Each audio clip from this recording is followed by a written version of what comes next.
There is so much injustice in the world. And I'm talking in America, and I have the sense that Americans as a whole don't think of justice in the same terms that I do. I don't mean they've no sense of justice. I'm sure they have. But they mean something else by justice than I do.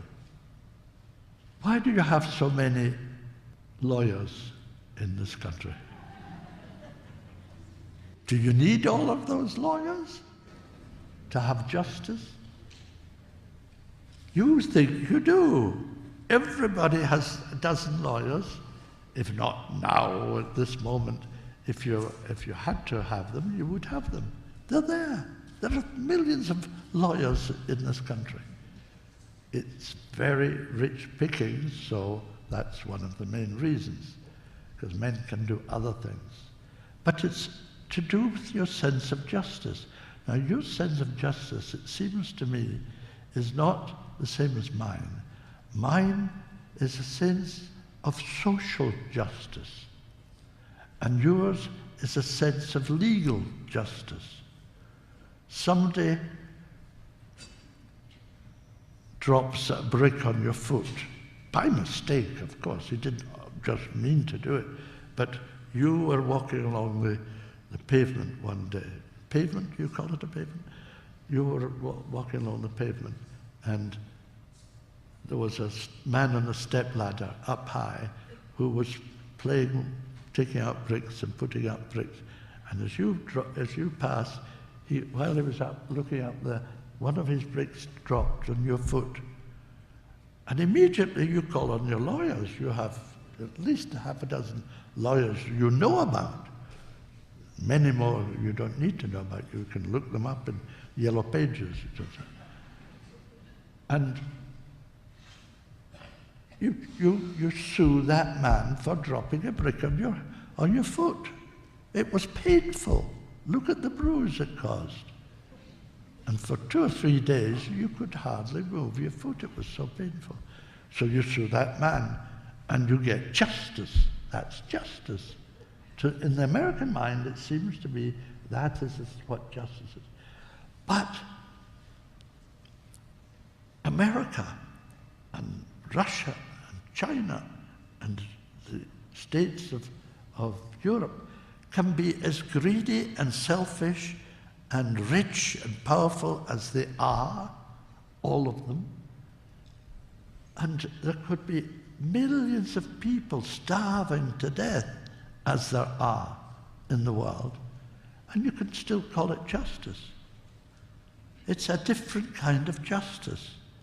Well, to me, there is only one kind of justice, and that's social justice. It's what happens between peoples, between nations of peoples. And we have millions of people living in unjust conditions in the world. There are millions of people starving to death in a world of plenty. It's not as if there was a shortage of food.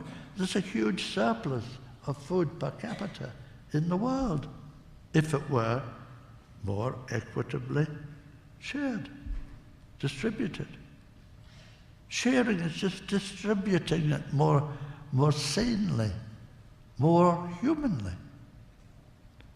But nations like your own, like China, and Russia, and Europe, Japan, have fantastic, relatively speaking, ways of qualities of life, but don't seem to think that other people have the same rights to that quality of life. Why not? Because they are members of small countries who are not rich. But the world is rich. There is a huge quality of abundance in the world. Tremendous quality if the food were distributed. Nobody, not one child in the world would need to suffer starvation. Not one. People die in their millions for want of the food which is rotting away in the storehouses of the developed world. That's the reality. It's insane, but it's true. There are millions of people more who are condemned to positions of relative inferiority. Muslims, for instance, are not liked by Christians. Christians are not liked by Muslims. Jews are not liked by either. And Hindus, they might be liked for their food or their music. It's entertaining, but they're not to be taken seriously. And likewise, the world is divided up by those who think they have the right to everything and those who have no rights to anything. So how can you have a world at peace if you have that injustice? There will never, ever be peace if there is injustice in the world. And if there never is peace, there will be war. And if there is war, even a small war can become a big war. And a big war would be a nuclear war.